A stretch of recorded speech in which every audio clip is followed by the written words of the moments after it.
This podcast is part of the Batman Universe Podcast Network, hosted by the BatmanUniverse.net. Check out everything related to Batman and the entire Bat family at the BatmanUniverse.net, including news and original content related to comics, movies, television, merchandise, video games, and more. Also, check out some of the other unique podcasts that TBU has to offer.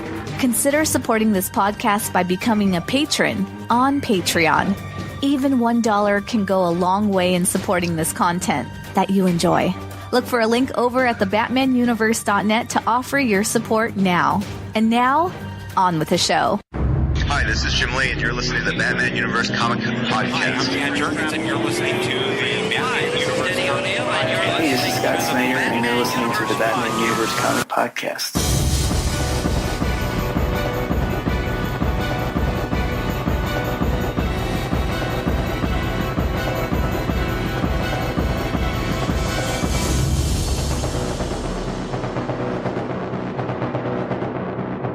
Hello, everyone, and welcome to the Batman Universe Comic Podcast, episode number 268. That's right, 268, not 278. Some of you out there may have realized that the podcast was labeled as 277 for a short, brief time until it was brought to my attention because I made a mistake, because I'm human. So, that being said, this is 268, and I am joined by... This is Steph. This is Ian. We're going to bring you the latest comic news and comic book reviews from the weeks of February 17th through March 2nd. We have a total of 2.5 books to cover, and we have a little bit of news, and we have some questions later on. So we're going to dive straight into the news. And outside of some short updates as far as last week in the Batcave, which you can check out over on the site, there has been a really very little news that's come out recently, official news that is. I will say that there's been solicitations are out, which we'll talk about in a second, but I want to address a rumor that was out there.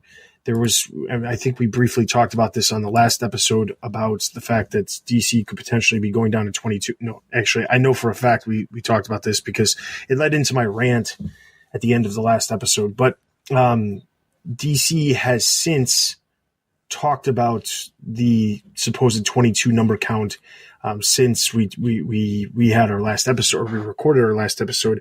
And basically the gist of it was they're not going down to 22. They just basically said they're cutting their line 10 to 15%, which is the equivalent of 4 to 6 books in most cases. And the 4 to 6 books have actually already been cut, according to Dan DiDio, and they are just producing slightly less. And part of it is to make room for the DC Inc. and the DC Zoom titles that are coming, as well as additional Vertigo titles and other projects that are not necessarily part of the main superhero line of DC Comics. So nothing super concerning, although it is, I have to say this. Didn't he also mention that they're expanding the Walmart books from 12 pages to probably more pages? Yes. And that was going to be my next thing. The big thing that I think is interesting, though, if you're a longtime listener, you have probably heard me talk about or complained about the idea of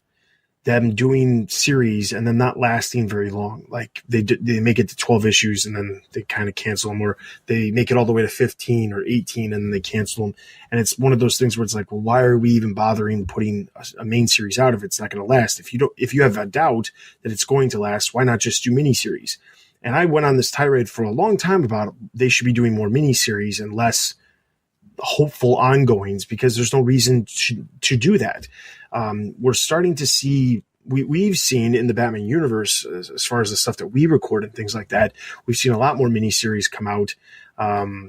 We just saw recently Bane Conquest, which was a maxi series, Adventures of the Super Sons, which is a maxi series that's currently coming out. Old Lady Harley just wrapped up. There's been plenty of Batman 66 crossover series over the last couple of years. There was Batman Kings of Fear. Obviously, you've got the Black Label with Batman Damned that's coming out. But it's interesting because the whole idea of a miniseries is tell a self-contained story and then be able to collect it and have it as a collected, full collected story. Not that I'm opposed to the idea of ongoing comics, but those are those are very specific, and they should be telling a long form story that is not going to necessarily be 6 or even 12 issues. What Tom King's doing is a perfect example of it. He has multiple story arcs that are being collected in that overall are telling a larger story. For the most part, Detective Comics was doing that when Tynion was on. Hopefully, Peter Tomasi will be doing something like that after, as he progresses on and is on the book for a longer period of time.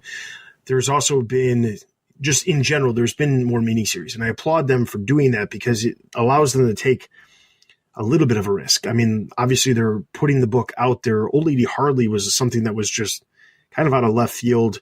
It's a futuristic Harley Quinn series where, well, what could the DC universe be in this world that Harley Quinn imagines? And quite honestly, like, some of it was kind of interesting. The series wrapped up, and I thought it was not a complete waste of my time. I'm not obviously the core audience when it comes to a Harley Quinn series in general, but I thought there were some interesting things because you get these like possibilities of what could be, and you can obviously still have miniseries that are still part of continuity too. We don't see that as often, but it's something you could definitely see if you wanted to. So I'm glad that they're doing more miniseries. If you look at the current slate of books they have now, there is a massive amount of stuff that it seems so outside of what they have been publishing for the last couple of years. There's a Freedom Fighters book. Well, obviously, there's all those new age DC's heroes books, but a lot of those are coming to an end. There's only, I think, Silencer and the Terrifics are the only ones that are still going to be going in the next couple of months because I think Damage is ending, Curse of Brimstone is ending. Those are the only ones that are left as of right now, but there's all kinds of other ones. There's like a book called Electric Warriors. There's The Unexpected. There's the Freedom Fighters. There's a Martian Manhunter miniseries.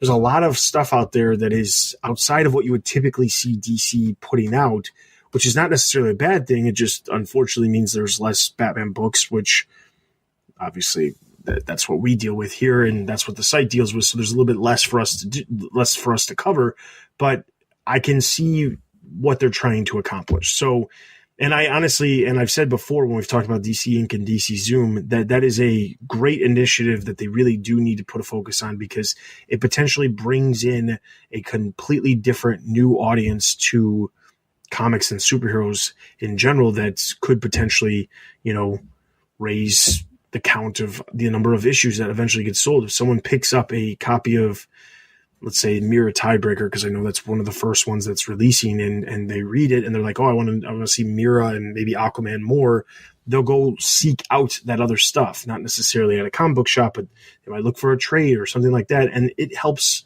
the industry. So I like initiatives like that. I'm glad that that's what they're doing, and if the offset of doing those initiatives is producing less monthly books, then I'm okay with that.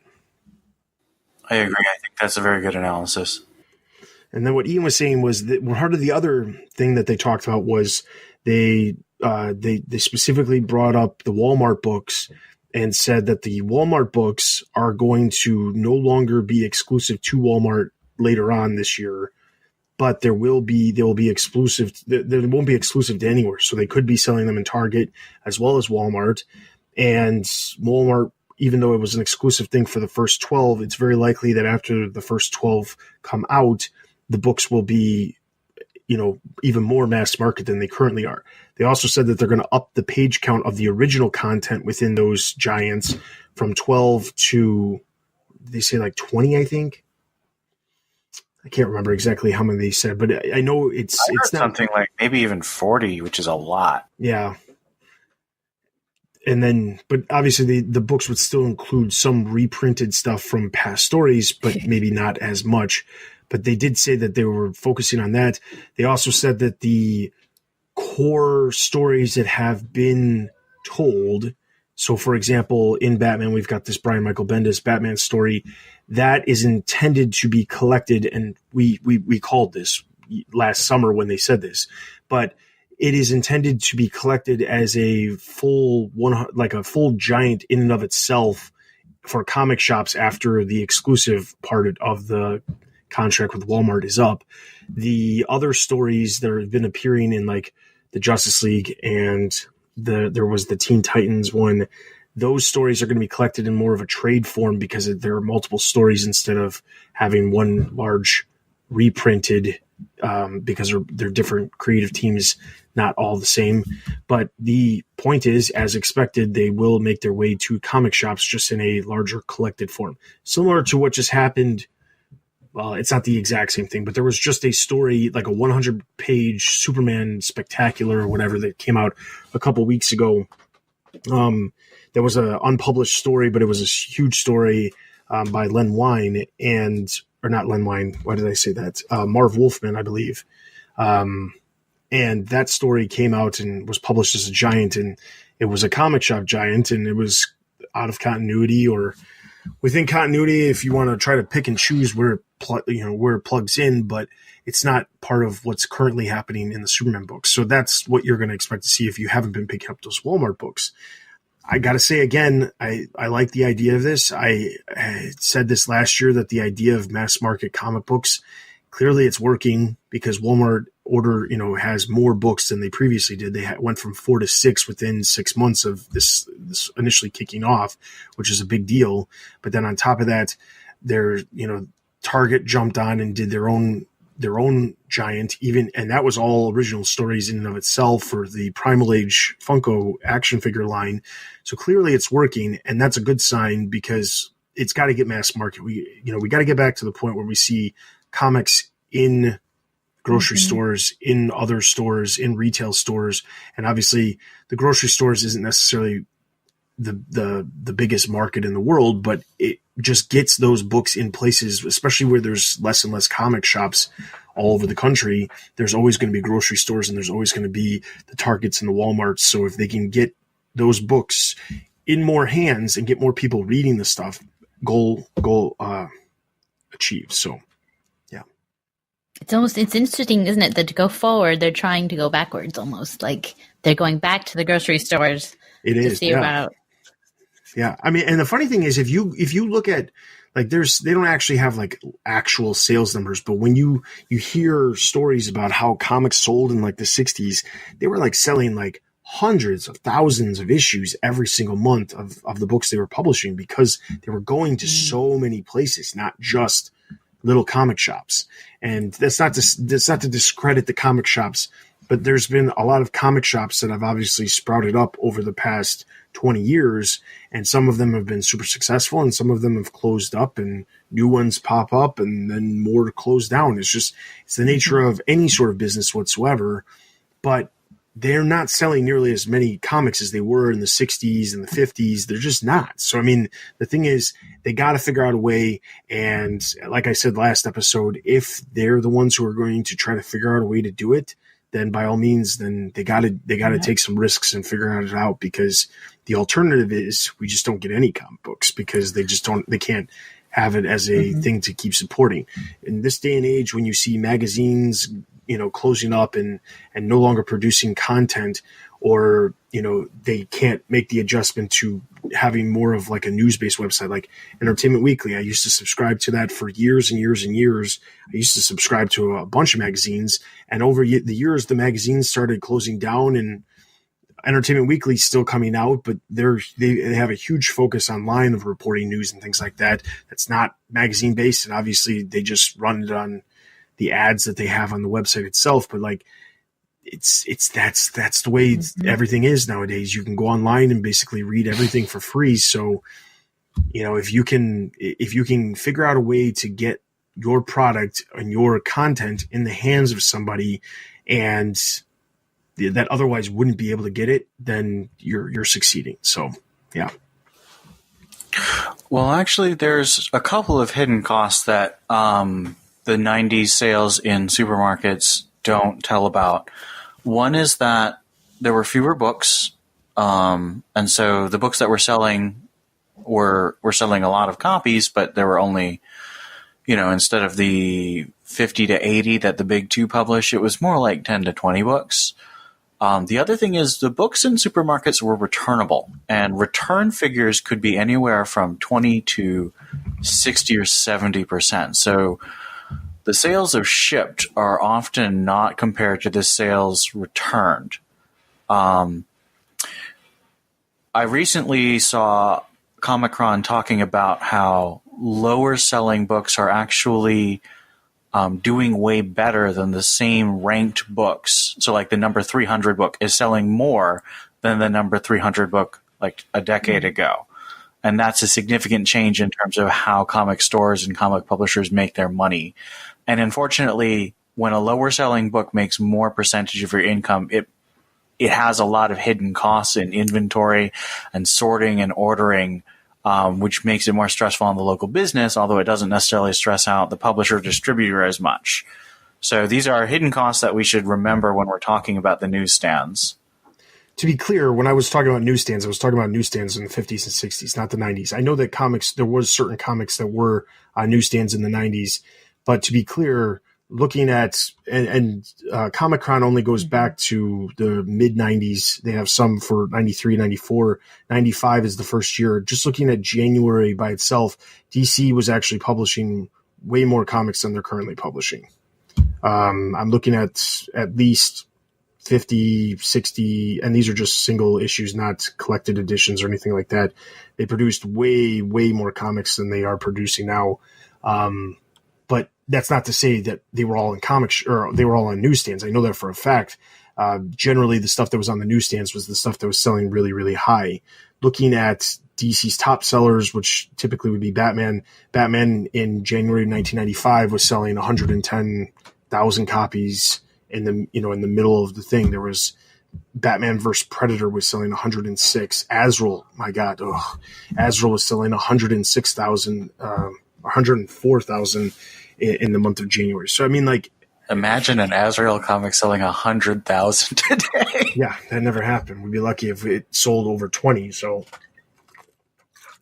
but anyway, the point is, this is the way that the business changes. And now I have to bring this up because I just stumbled across this the other day. There was a rumor out there that Marvel was going to be shutting down their publishing arm.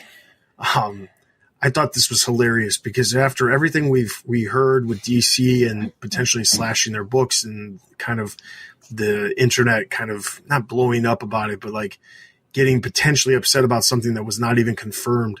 I thought this rumor was kind of ridiculous. And the idea was spread by the same garbage website. It is that is true. It was the rumor was started by Bleeding Cool.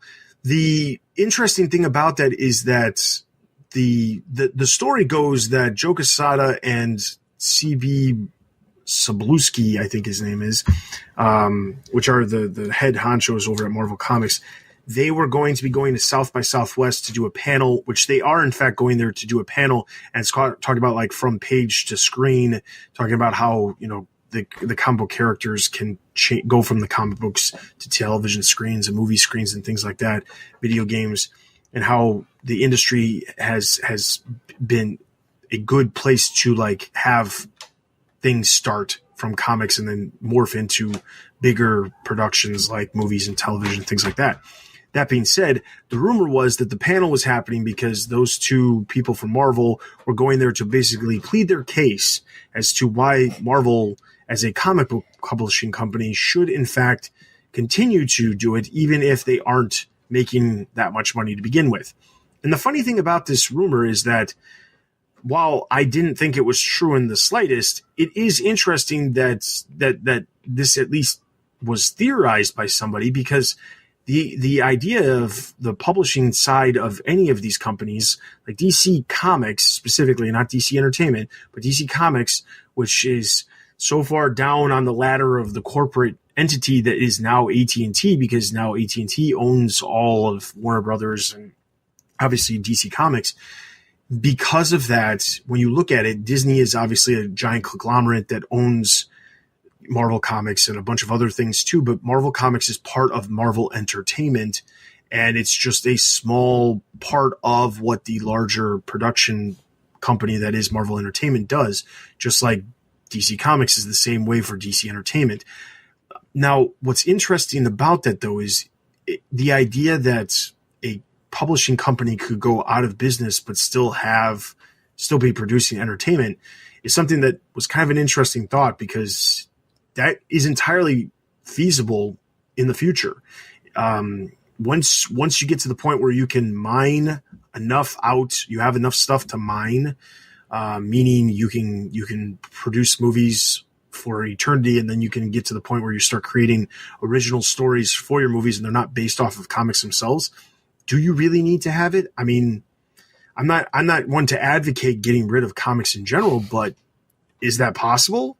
Yeah. And out of all the places to see it happen, Marvel seems like the place that it could happen that it would be the most likely to happen. And I only say that because Marvel, the movie side of everything, is so successful. They've got multiple TV shows that are successful. They have video games. They have enough content where they get to the point where the people who are writing the comic stories, they just move into writing the television stories and the movie stories and things like that, or the scripts and things like that. And would it make a difference? I don't know that Disney would be looking at it and saying they need to have comics coming out every month. So that's just a reality. I'd like to know our listeners' thoughts on that. I mean, do you think that is a potential future where comics don't need to exist, but we're still getting plenty of other content involving these characters, but the comic books part of it is just non-existent? I think it's possible, especially considering how big the companies that own Marvel and DC are. If one of the big two goes out of business, I think that will kill pretty much every store, because they're looking at losing, between 20 and 40% of their inventory at one fell swoop. And that means I don't know what's going to happen. I mean, I think that might be why DC is focusing so hard on the book market and the other stores, because just like a comic store has, their Funko Pops and their action figures and their collectibles and gaming stuff, so that they don't have all their eggs in one basket. I think DC doesn't want to have all its eggs in the comic basket. It's got its mainstream like supermarket stuff. It's got its book market stuff, and they sort of abandoned digital, but I think they should keep one foot in that water. To be clear, when Ian says they abandoned digital, they're just not producing any digital first series any longer, which they were for the longest time. They are still releasing the issues digitally, same date that they come out in print. But as far as like having any sort of like digital first initiative, I think the only series that's still digital first is like Teen Titans Go and the Scooby-Doo Team Up series. I think is the only, I think those are the only two. They're still digital first. And those are obviously driven more towards children, which is maybe where the digital side of things is headed. And that's why they're doing it, is to make sure that that stuff exists for the younger audience that maybe is, and when I say younger, I mean like really, really younger audience, specifically because maybe parents are looking at it as, well, I'm getting this issue and I'm not paying nearly as much. And my kid can get a new comic every couple weeks and then there's something for them to read. I don't know. But like, it's odd that is literally the only original content, or I should say digital first content, that they're still producing on a normal basis. So yeah, publishing strange television spinoffs for a very young market is not the sign of this is where the company is putting their focus, which is sort of what I meant. Yeah, they're definitely still got their digital storefront up and they're still releasing all these things. But back about 10 years ago, they had all these really big name writers and artists doing digital exclusives or digital first stuff. And that to me signaled that they thought digital was important. They clearly don't think digital is important anymore. Do we know or have any numbers on the DC Universe, the streaming service? Like how's no. They don't unfortunately release any of that unless a hefty investor requests that information during an investor call for Warner Brothers, or I guess at this point AT&T, which I feel like that's so far down on the list of things or topics that anybody's going to actually ask somebody of importance that we're never going to know. So, I mean, to be clear, we also notoriously never knew anything about DC digital numbers, and we still don't to this day. As far as, I mean, you can go to Comixology and they give you the top 10 of like is selling really well that specific week. You can kind of finagle. I remember Jessica at one point was looking at comic sales numbers of the digital books, but there's no firm number. You can just base it off of what they say is the top selling book of the week. And hypothetically, knowing that Batman sells X amount of books, you can kind of try to put a number on it, but it's not, it's not precise, and you have no clue what it actually is. So until they either go out of business or yeah, exactly. And the thing is, ultimately, it just comes down to whether or not it's doing well isn't necessarily what they care about. Is it outperforming to make it worth the effort to do it? Mm-hmm. And that's the thing. So, but yeah. So anyway, outside of that, there is only really the news of the week, which was the solicitations had released. Surprisingly, there's a couple of things that I don't think some of us were expecting, but May happens to be a 5-week or 5 Wednesday month. So we do have some annuals. The annuals that we will be seeing as far as what we cover on the website. Detective Comics will be getting an annual. Catwoman will be getting an annual. And those are the only two that we're actually going to be covering over on the site. But those are two. Catwoman getting an annual, I don't know if that's really necessarily needed. But then again, some of these other lower selling books, and Catwoman's obviously not low selling. It's actually outperforming the rest of the Bat family books at this point. But the other things of note is that Batman and the Outsiders has finally been resolicited and is coming out on May 8th. So that's finally coming after being delayed for, I guess, 5 months because it was originally supposed to come out in December. So there's that. We also, as we talked about last episode, Batman Teenage Mutant Ninja Turtles, the 3rd series is releasing. Batman Damned #3 is supposedly finally releasing in May. We'll see if that actually holds true.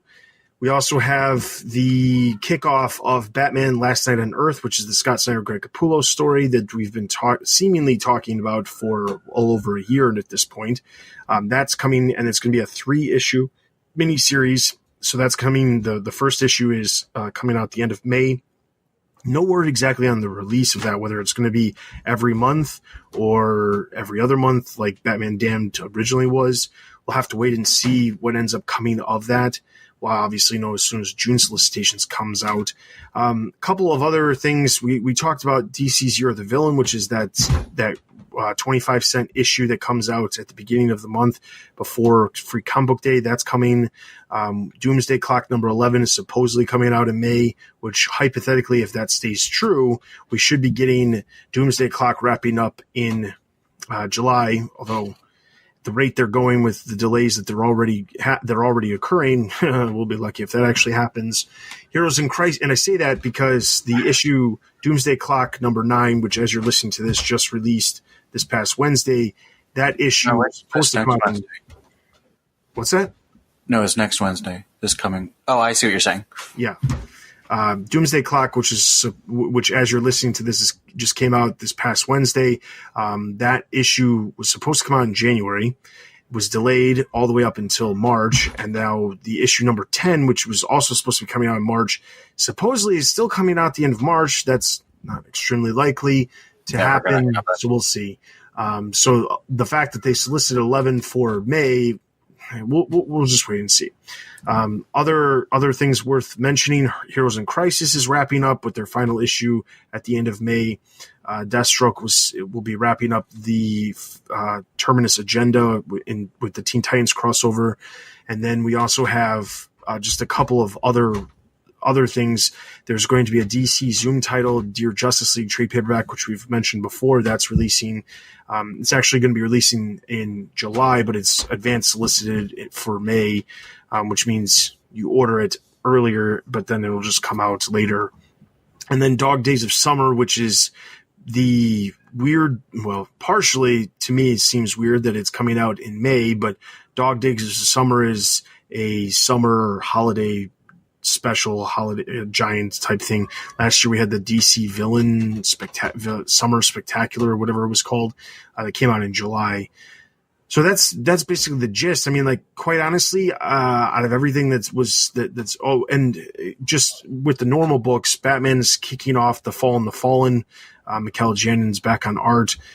This is leading to presumably some big event that's going to happen in number 75, which at this rate would be happening in the middle of July, conveniently happening right around Comic-Con. So, yeah, that is the basic gist. As far as interesting things that I noticed, last night on Earth, there was absolutely no build-up or like announcement that this book was happening. It just kind of like, here it is, it's happening, here's the solicit, but like there wasn't any sort of like art released hyping the series. And I know that they have art because Greg Capullo's been teasing stuff for quite some time. So it'll be interesting to see what ends up happening with that. Maybe they weren't trying to overhype it because it is a $6 issue, but it is 56 pages, so it's larger than normal. So, yeah, I mean, out of the list of everything that's coming, there's not a whole lot of surprises, but there are some. So, and we do get there's one other one that I didn't mention, which I find slightly intriguing, is a new mini series that's coming out called Deceased. I was wondering why you didn't mention that one. Yeah, Deceased. I looked at it and realized, oh yeah, I want to mention this, but then I didn't. Deceased, which is written by Tom Taylor. It's a miniseries, 6-issue miniseries that is going to be technically out of continuity, and it's going to be some sort of horrible virus infects a massive amount of people on Earth, and basically the DCU has to deal with this giant virus that turns everybody into presumably some sort of demon zombie versions of themselves. Not everybody, but like 600 million people, I guess, out of the 6 billion. So 10% of the Earth's population becomes these zombie type people, and the DC has to deal with it. The one cool thing I thought about this is that they're doing not just one variant, but two variants, and the second variant is actually a horror movie variant cover. And the first one is based off of It. It features the Joker handing, what I'm guessing, Jason Todd a red balloon, which was pretty cool. So that was really creepy looking. Yeah. And it should be good because it's Tom Taylor, and I really was enjoying Injustice that he was writing, and I was wondering what he was going to do next. So that'll be cool. Creepy, but cool. All right. So with that, like I said, last week in the Batcave, there's two new, as you're listening to this, there's three. But last week in the Batcave is over on the site on Monday mornings normally, so you can take a look at that. In addition to that, any other news that comes out as it happens will be over on the site as well. But with that, we're going to dive straight into our comic book reviews and start off with Batman.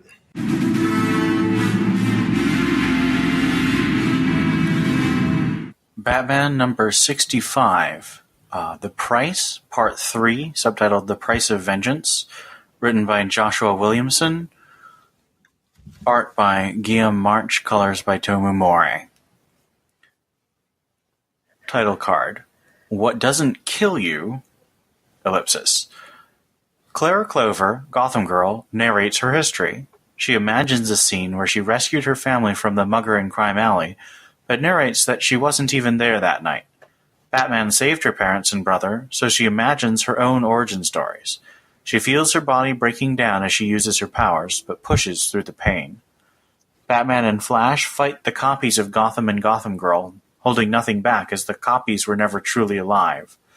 Flash carries Batman at super speed around the room, causing the zombies to follow, using up their powers and dying, just as Gotham himself did. Still furious at Batman, Flash runs away to save Central City from Gotham Girl, despite Batman's insistence that they must form a plan. In Central City, Iris looks for a photo of Wally to prepare to write his obituary. Gotham Girl bursts into the police station just as Flash arrives to stop her. He tries to bond with her by telling her of his grief for Wally, just like her grief for Hank, but what appears to be a reanimated Hank arrives to fight alongside Claire. As Batman rides the Batwing to join Flash, Hank throws Flash through buildings. Gotham grabs Flash, saying that his powers extend to super speed. However, Hank begins to melt, to Claire's horror, as she said that he promised Hank's powers wouldn't kill him this time. Hank dies again, saying he was happy where he was before. Batman arrives just as Claire attacks Flash in grief and rage at her brother's second death. He tries to persuade her not to take more of the serum after what it did to Hank, but she injects herself at the neck and begins to glow with an overwhelming light. And just like last episode because obviously this is the Batman and Flash crossover, we're also going to cover the synopsis for the Flash number 65 as well. So let's dive into that. Flash number 65, The Price, Part 4, Conclusion, subtitled The Price of Loyalty, written by Joshua Williamson, art by Rafa Sandoval, inks by Tarragona, and colors by Tomomori. The title card reads, At What Cost? Ellipsis. As Flash narrates his memory of discovering Wally's death in Heroes in Crisis, in the present, Flash and Batman struggle to save Central City's residents from a supercharged Gotham Girl's heat vision. The two heroes struggle to reason with Claire, trying to convince her that her rage is causing her to betray her own values and her powers are killing her. She responds that without her powers, she is nothing, before collapsing, vomiting gray-green liquid as a reaction to the supervenom drug that boosted her powers. Batman and Flash desperately perform CPR on Claire, with Barry flashing back to Wally's life and death, especially his death. Losing his temper, he uses his super speed in compressing Gotham Girl's chest, starting her heart again. However, expelling the venom seems to have erased her memories of what she's done for the past several days, as well as stopped her rage. Iris West crawls over the rubble and gives both heroes, but particularly Batman, a piece of her mind, ending with a resounding slap to Batman's face. In the Batcave, they put Claire in suspended animation to help her heal and prevent her from killing herself with her powers. Barry and Bruce agonize about the price heroism brings to their lives, costing their allies pain, relationships, and far too often, their lives. Batman pushes a little too far, throwing the fact that Flash forgot Wally for years during the New 52 in his face, and Barry pushes his speed faster than all of Batman's countermeasures can follow, ending with a fully powered punch hovering just a centimeter from Batman's nose. He refuses to unleash on Batman, saying, "I'm not you," and leaves. Iris leaves Barry a letter containing her obituary for Wally. She also says goodbye, unwilling for now to pay the price of loving a superhero, leaving Flash, like Batman, alone. So, the issue of Batman this week doesn't have a lot of questions related to it by itself, because it was mostly just a big fight scene between Batman, Flash, and Gotham Girl. My discussion questions are more about the crossover as a whole, sort of as a follow-up to what we talked about last episode. So, last episode, we discussed how we thought this could end, and one possibility was that Gotham Girl would die, wrapping up her story, and we thought that would be disappointing, but it would mean that this event actually meant something. I thought that it was more likely that this event would not actually kill Gotham Girl, but would leave her more or less in the same place that she was at the beginning of the event. She is in stasis at the end of this event, so she's basically off the table again. No questions were answered. We already know that Bane is behind everything, and so seeing the hulking figure with the super venom behind Gotham Girl sort of hints that he's behind her powers, but Batman and Flash don't learn that. I think this event did do something for the Flash title because Iris leaves Barry and now he's all sad. But for Batman, nothing changes. So how do you feel about the price, especially compared to the button? Well, I think it was a giant waste of time. Obviously that's me being honest. The thing is, I feel like I'll say this. Going into the button, I'll say the difference between this and the button is going into the button, I expected some sort of like big, huge story reveal hinting at the potential of, the Watchmen's connection into the DC universe, something, but nothing came out of that. I was expecting way, way more in that crossover than this one. This one, I had no idea what to expect. I feel like the original solicitation, which was they were solving some sort of cold case. Obviously, the solicitation was not the same as what it ended up being because it turned into something having to do with Gotham Girl, which was not hinted at any way in the original solicitation, and them talking about how there was going to be a crossover between Flash and Batman. So the fact that they said that the original solicitation was we're going to see Batman and Flash teaming up to solve a cold case that the Justice League has been unable to solve, then, I didn't expect much. I'll be honest. I didn't expect very much at all from this. When the first issue came and then we get to reveal that it's telling a story involving Gotham Girl, again, it was just kind of like, okay, well, maybe we'll start to get some of these answers that we've been asking about Gotham Girl for almost 50 issues because it's been such a long time since she's popped up. And even when she has, they're not really addressing a lot of the issues and concerns that people brought up when she was around in the first place. So to be honest, I can't say I was let down by this because I didn't have really super high expectations in the first place because I didn't really think it was going to be anything that big. Ultimately, after the first issue came and we saw Gotham Girl in it, it was a letdown because it literally just was meaningless, just like the Button crossover was. The Button crossover was just kind of like, looking back on that story, the only thing that has done that has progressed or been a point that's popped back up is the introduction of Flashpoint Batman into normal continuity. After the New 52 and after Flashpoint, it basically establishes the character as existing again, even though those of us who've been around long enough know that was the case, and there was a obvious reason why we weren't seeing him because he was in a different universe. That being said, the only thing it did was introduce him, and then conveniently Flashpoint Batman is now part of whatever Tom King's long-term plan is. But this story,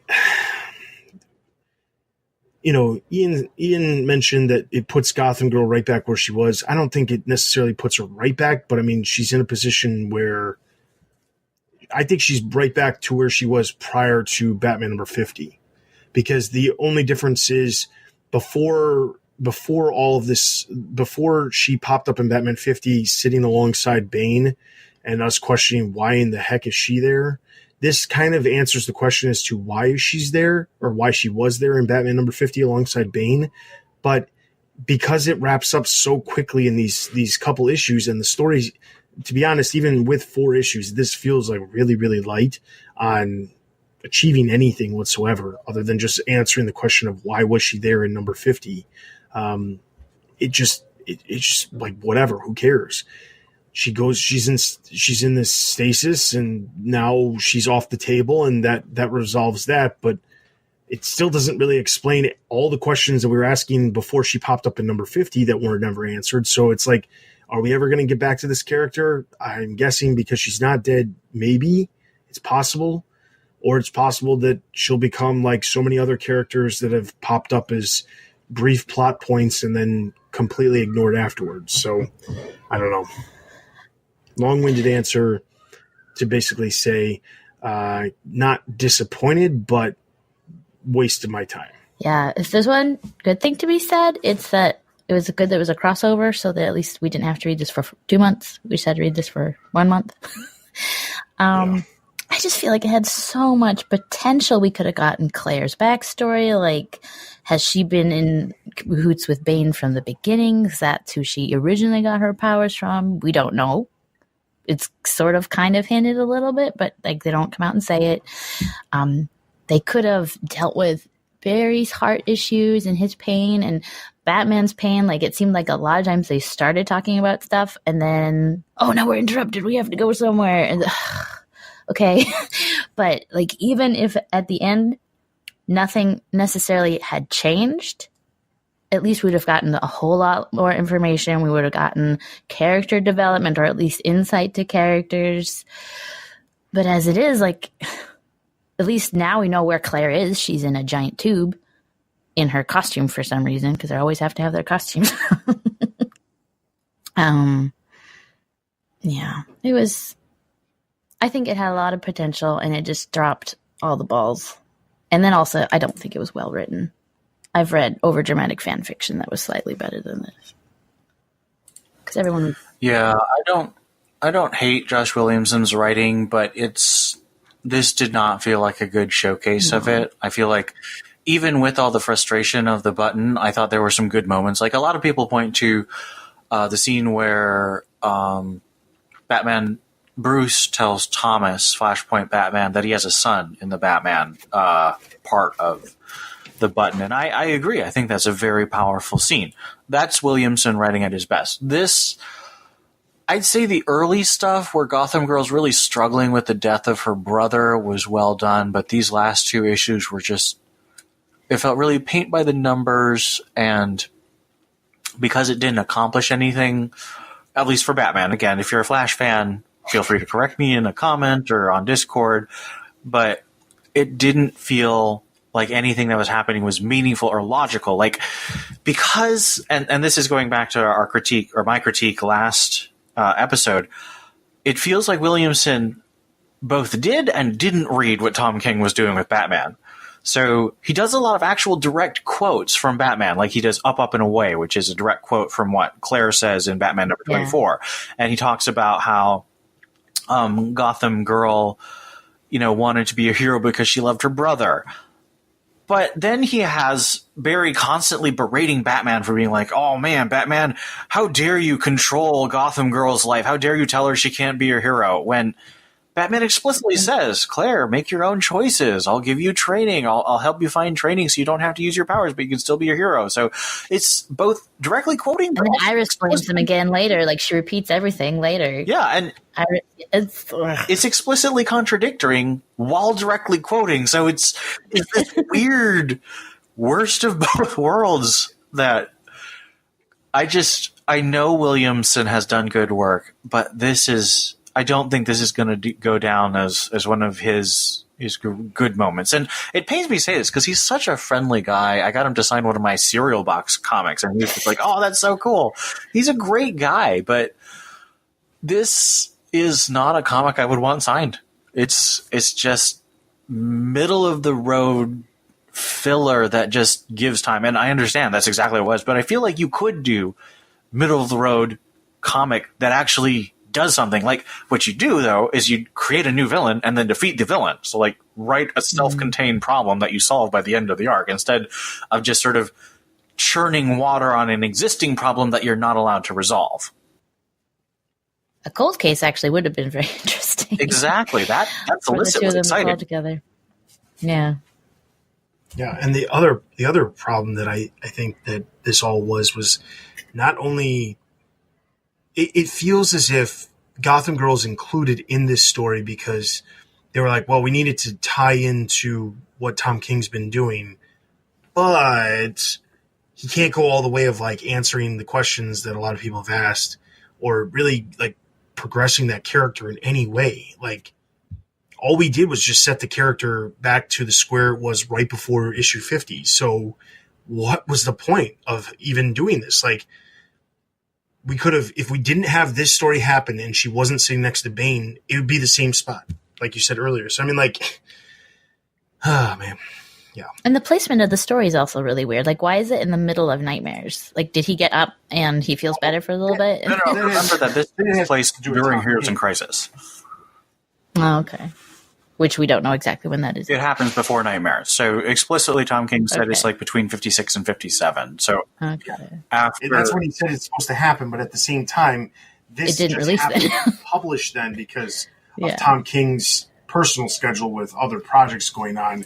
He needed this specific time last October off, which is when these issues were being written. So. Well, specifically, he was writing a television pilot, and we don't know what, because television pilots don't get picked up or announced unless they're big properties already. So maybe we'll see Tom King, television writer, come in September, but until then, we probably won't know what exactly he did. Yeah. Okay, so to be clear, we're going to do two things here. We don't typically do this, but we're going to give a rating to the Batman issue by itself first. So let's just talk about the single Batman issue I'm going to give this issue a total of 2 out of 5. 1.5. I didn't even really like the art. I like one. I actually like the art. As I've been saying, I like Guillaume March, but for a while he hasn't worked for me, especially in his Catwoman stuff, just because I hated the way that was being written. But I don't think he did as good a job either.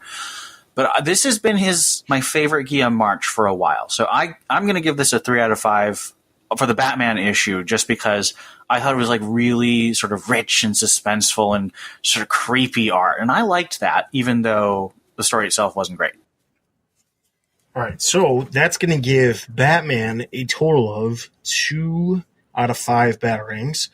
Now, I want to the thing we typically don't do is we typically don't review the entire arc, but we're going to, because I think it's relevant and important this time around, because this is the second time we've had a crossover with it's the second time we've had a crossover with Batman and Flash, and it just kind of fell flat. So I'm going to give the entire crossover a total of 1.5 out of 5.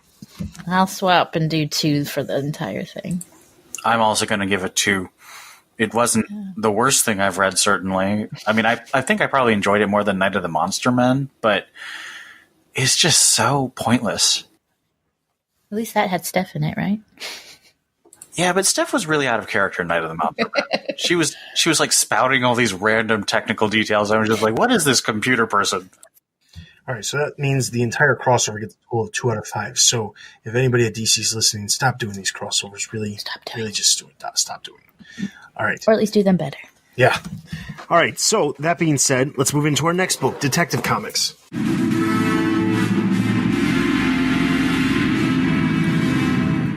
Detective Comics number 999, written by Pierre Tomasi, art by Doug Mankey. The issue starts off with Bruce looking at the boy in the chair and does not believe what he sees. The boy confirms what he fears. This boy is Bruce as a child. Bruce asks if he was the one who set this all in motion. The kid says it took some time to set it all in motion. He created the monster to push Bruce. He needed to create something that would push him to his limit. The kid says that it was not hard to use the DNA from all his villains and gene splice something which would really push Bruce to his edge. Bruce asks if Alfred, Leslie Ducard, and the students from the temple are all still alive and unharmed. The kid confirms that they are all still okay. Bruce is confused since this kid and everything he has gone through recently has tried to kill him. He is there to push Bruce and make him the best Batman possible. The kid reminds Bruce that he initiated this simulation. Each year, Bruce has created a simulation so good even he forgets it is a simulation. Throughout this conversation, the kid has punched Bruce, and with Bruce refusing to counter because he would never hit a kid. The boy tells Bruce it is his job to remind Bruce that this is not real by any means necessary. However, with each punch thrown, the kid ages up just a little bit at a time. The kid tells Bruce that they are one and the same. Bruce had sent him to give him some perspective and illumination. He is here to wake Bruce up. Bruce asks if this is all Scarecrow's doings, but Bruce is now, the child is now, of course, the same age as Bruce, and says this is all Bruce is doing. He created all of this to leap into the abyss. The other Bruce Wayne states that they learned the hard way the good old days were not that good. Things were not so good before they declared their war and almost died in their first year of battle on crime. They can still see the pimp lunging forward to attack him on the street. They remembered the sound of his boot that made on the pimp's cheekbone. They were growing overconfident. Then the young girl put a knife in his thigh. A .38 special was used, and this bullet perforated his lung. With the copper taste in his mouth, he feared his mission was done before it even started. They remember the police car and how someone pulled those cops out of the burning car. They do not remember walking into his father's study. They do not remember his father's statue staring at them while they bled out. With the bronze bell being his last hope, he sits impatiently while waiting on Alfred. When all seems lost, they get lucky when a lost bat broke through the window into the study. The other Bruce, now a child again, grabs Bruce's hand and they both walk to his parents' grave. However, there are 3 graves, with one empty. The kid says that there were 3 people who died in that alley, but one of those 3 were reborn, baptized in his own blood. These graves are not here to feed revenge, but justice. These graves represent the living and breathing citizens that he saves. Everything has a price, and that price is Bruce. Bruce tells the boy he wishes he could just have been a kid for a little longer. The boy tells him that is fine. Other children have gotten to be children longer due to Bruce's sacrifice. The kid tells Bruce to never question the mission. He tells Bruce that Gotham needs him. Suspended in a tank inside of the Batcave, Bruce screams, "Gotham needs me." Alfred tries to get him to calm down as the water is draining. Impatiently, Bruce punches the glass and he breaks out of the tank. Damian and Alfred comment that there are better ways to celebrate your birthday, like baking a cake. Damian asks what was the point of the simulation, and Bruce tells him it was meant to kill him. He does this every single year to test himself. Either people must evolve or die. Bruce must take time to train or he will be killed out in the field. These simulations test and hone his skills. Bruce fears one of these nights he will need to be stronger, faster, smarter, or he will not be good enough. Bruce tells Damian wearing the cowl has a cost, but this cost would have been heavier if he has not worn the cowl. Each year the number of murders in Gotham have decreased since he started being Batman. One of these years, there will be 0 murders. Finally, in the epilogue, Bruce comes by the Park Row Community Clinic and asks Leslie if she would like to go out to eat. She asks what's this all about, and Bruce tells her it's just been a long time since they spent some quality time together. She means so much to him, and tonight is as good of a night as any to spend time with the people he loves. Leslie agrees, and they both get into Bruce's car with Alfred as the driver. The group debates on where they should go out to dinner. All right, so Detective Comics number 99. So first off, I have to say Steph was right. Woohoo! She said that it was a simulation in the last episode. I was thinking it was some sort of dream sequence or something like that, but she nailed it with the simulation. I guess it...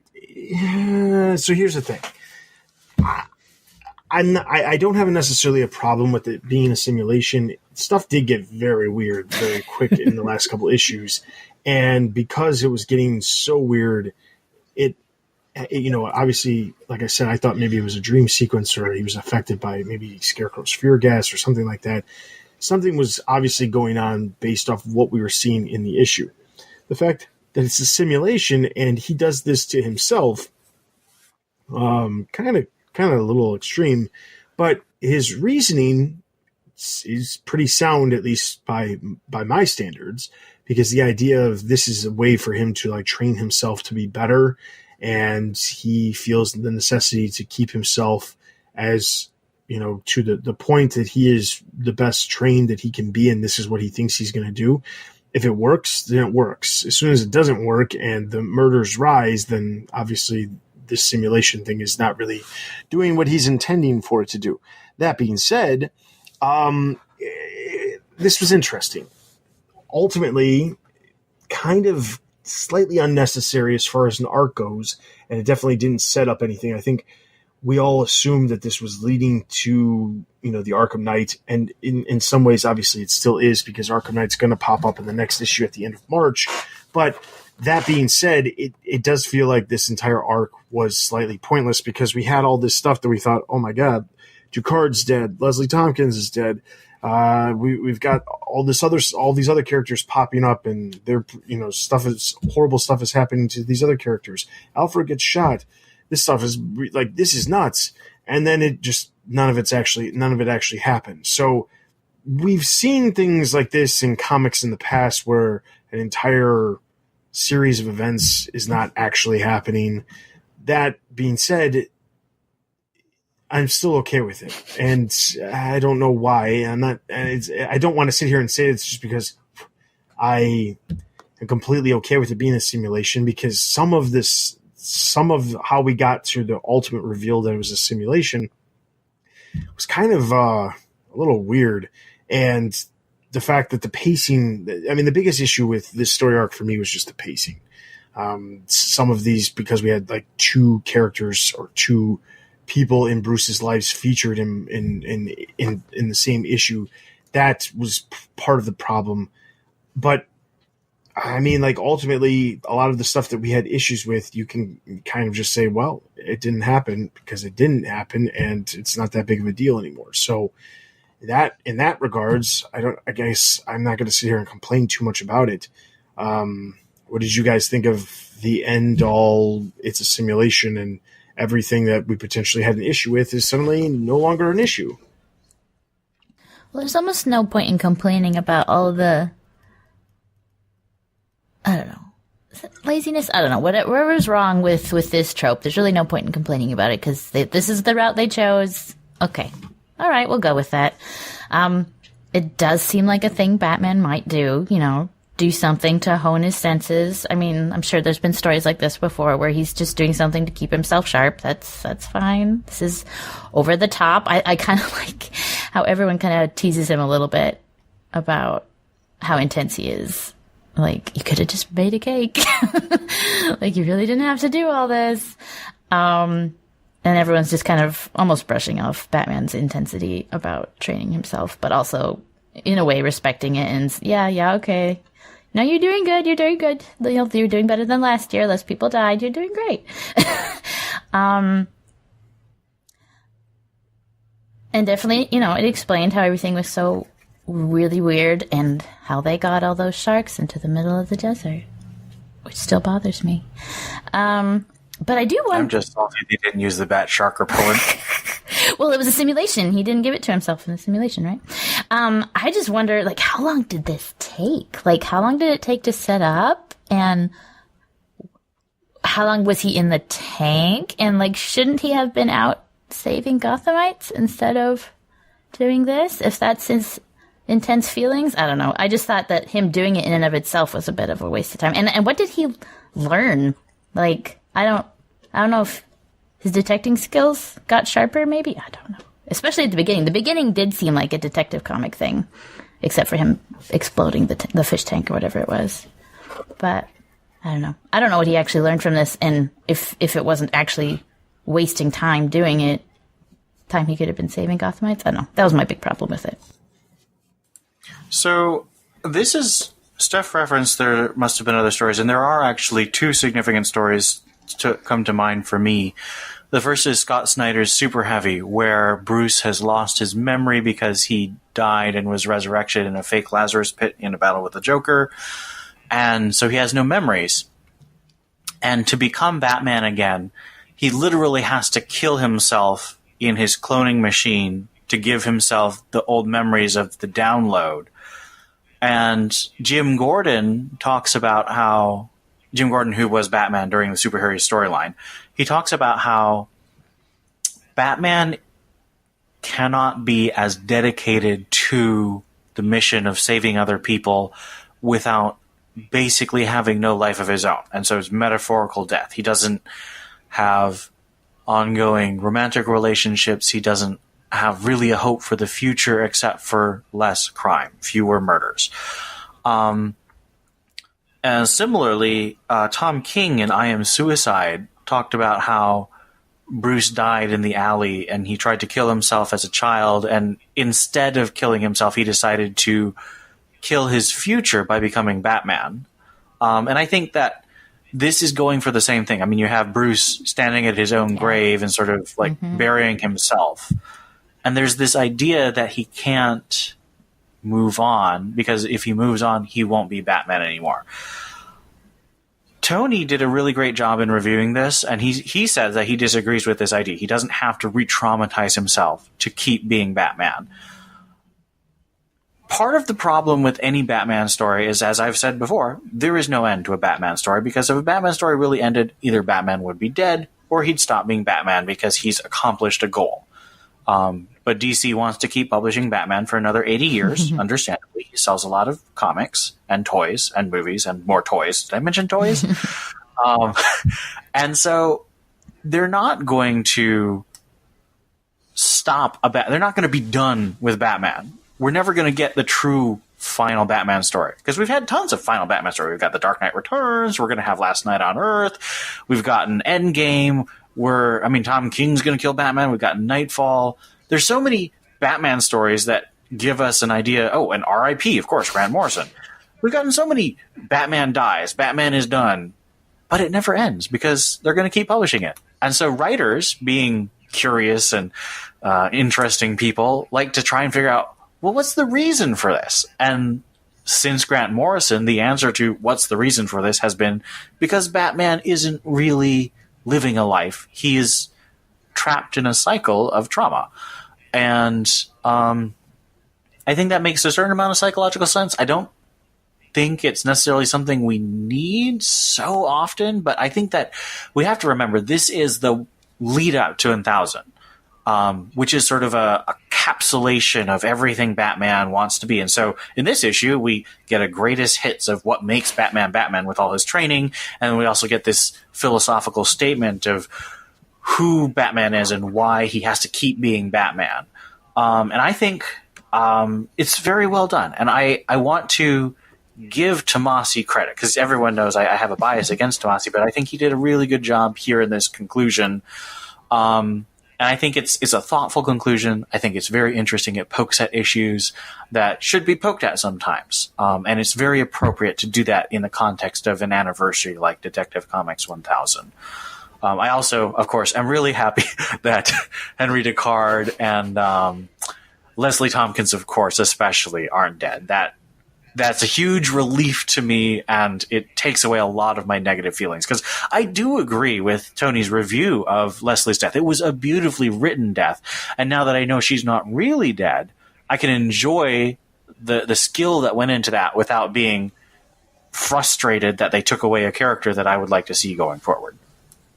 I will say that as not so bizarre as this entire arc has been, and even half the issue, it does wrap up very nicely, and there is nice introspection and something I would have liked to see in the price, but we didn't. Agreed.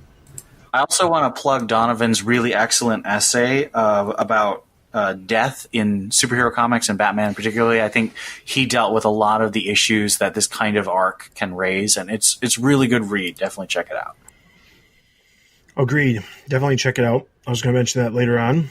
But the other thing I want to talk about is it was brought to my attention, though I have not been able to confirm this, it was brought to my attention that Doug Mankey, this is the very first, and when I say this stat, some people are going to be like, seriously? Because that's what I thought. But on an episode of DC Daily, after issue 999 came out, DC Daily made a comment that said they wanted to congratulate Doug Mankey for being the very first artist since DC Rebirth kicked off just under 3 years ago, that the very first artist that did 6 consecutive issues that were on a double shipping schedule. And when they mentioned this on DC Daily, I thought to myself, seriously? No artist has ever been on a book for at least 6 issues straight? And then I was thinking, like, well, let's think of some of like the bigger storylines, like, for example, War of Jokes and Riddles. Well, no, because there was those 2 Kite Man issues that were in the middle of War for Jokes and Riddles. A lot of the other stories weren't necessarily 6 issues long. But I did find it to be a very strange stat. I cannot say that I have completely confirmed it.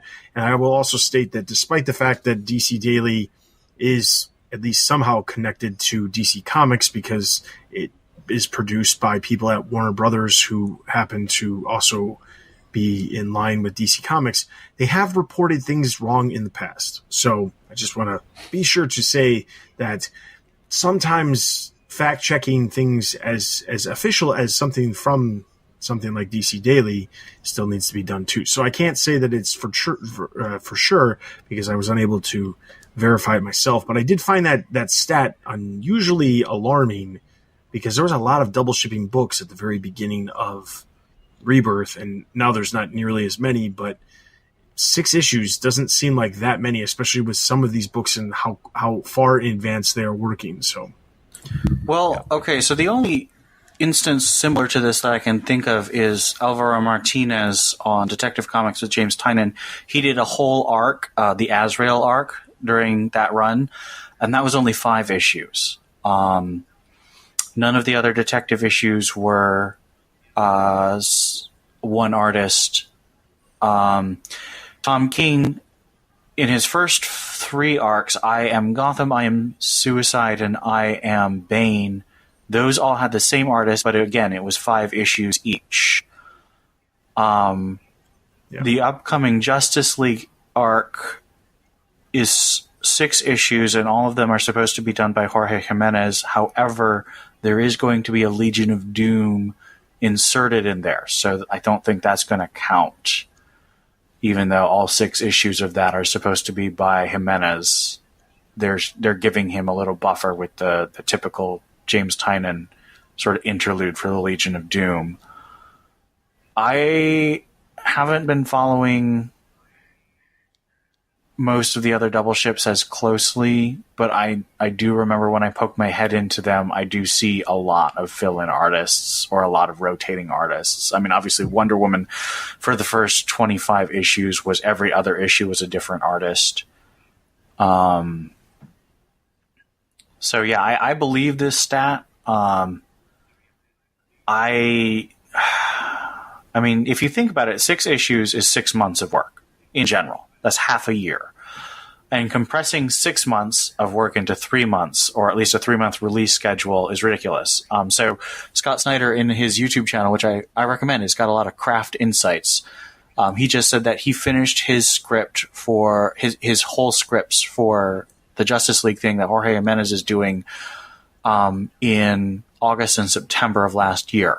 And the first issue of that's releasing now in March. So that's about 6 months of lead time. So this is what you expect of something like this. So I'm guessing the reason Tomasi and Mankey did what they did, and they didn't take, those extra 3 issues, shorten James Robinson's filler arc by 3 issues and give more time, is because they really wanted to see if Mankey could do a whole 6-month run released in 3 months. Although I would point out that this final issue, has something like 4 inkers, which indicates they were really rushing to get it done. So even with the lead time, it is brutal on the artists. And to be clear, what's interesting also about this situation is the fact that after Detective Comics number 1000, which Mankey will also be doing some art for that, but he's only doing a short story, just like any artist that's attached to it. But after that, Brad Walker's coming on Detective Comics, and as of now, he is scheduled for 4 issues at least, because we've gotten the solicitations for April and May, and he's solicited for all of them. So it'll be interesting to see if he also does a 6-issue story arc, or if they bring somebody else on in June. He also was working on it well in advance as well, because when they officially announced that he was coming on the book for April, or for the solicitations for April, which they announced obviously in the middle of January, he had made a comment on Twitter about how he had been working on the Batman and the Detective Comics stuff for quite some time. And he was just glad he finally was able to talk about it publicly. So it's entirely possible that he also could be doing a 6-issue story arc as well, because that is definitely leeway. Even if he was starting, let's say, just in December, you got December, January, February, March. That's 4 months before any of his issues actually even release. So you got April and May. That's 6 months right there. So it's entirely possible that he could be doing six issues as well in the 3-month time frame as well. So it'll be interesting to see. That being said, the reason I wanted to point this out was because I have enjoyed the art. I think Mankey did a great job with the art, and despite having multiple inkers in this issue, and I think there was also a larger amount of inkers in the last issue, not as many as this one, but the last issue I believe had like 2 or 3 of them, rather than, I believe the first couple of issues he inked himself. No, that's never going to last. Yeah. So that being said, I'm convinced that, despite the fact that multiple inkers had to be on this final issue for Doug Mankey, the art still turned out very well, and props to him for being that first artist, if he is in fact. I mean, and it's entirely possible that he is, because I don't know why they would have gone out of their way to make a comment on DC Daily if someone didn't fact check that or have that information, knowingly. So anyway, that being said, props to him for being able to do it. Obviously, he's going to be doing some art next month in 1000. So just wanted to make a point to say congrats on being able to do that. And if the ultimate idea of the ultimate turn of the few issues of this arc that seemed rushed as far as the pacing of the story, not necessarily the arc, but the pacing of the story itself, if that was strictly because Tomasi wanted Mankey on all six, on a consistent arc before 1000, and that also explains why we had that random James Robinson 5-issue story arc, then maybe that was the reason, and maybe the intent was it was going to be longer, and then Tomasi was like, but I don't want to figure out a way to make it. I mean, to be honest, if Robinson didn't do his issues, we would have went from 6 to 11 issues, which is it possible there could have been 2 story arcs? Obviously, yes. It's entirely possible. Why it turned out the way it did, I don't think anybody knows. But that being said, I'm not going to complain about how it ended up turning out, because ultimately I think the issue was enjoyable, and is the few issues that we had kind of get wiped away by the fact that it was a simulation. So, yeah. All right, so I'm going to give this issue a total of 4 out of 5. I need to point something out real quick. Go ahead. Okay. So we've been sort of semi-defending, no, it's all one universe, but no, it's totally not one universe. Detective and Batman. And in this issue, kind of put a nail in the coffin, because Batman, Tom King's Batman, doesn't remember year 1. He remembers his Batman 1939 origin, where he's on a boat, meeting Catwoman. He doesn't remember being on the street.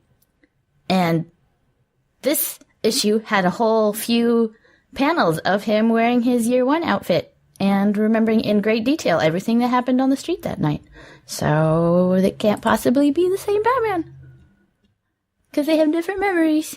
Anyway. Well, I still believe that Tom King's gonna do something to reconcile the boat street thing. I really think that's a plot point that's gonna show up in issue 100. Like, this is my conspiracy theory, that he's been playing this game, and on 100 he's only like, and here's how it all fits together. That's fine, but as it is now, this can't be the same guy. But anyway, that being said, 3.5 out of 5. I am going to also go for 3.5 out of 5. Very enjoyable, solid conclusion, good honoring of the history leading up to 1000. And they made fun of Batman at the end, which I enjoyed. And they had a Mazzucchelli reference. I love Mazzucchelli's art. He's so good.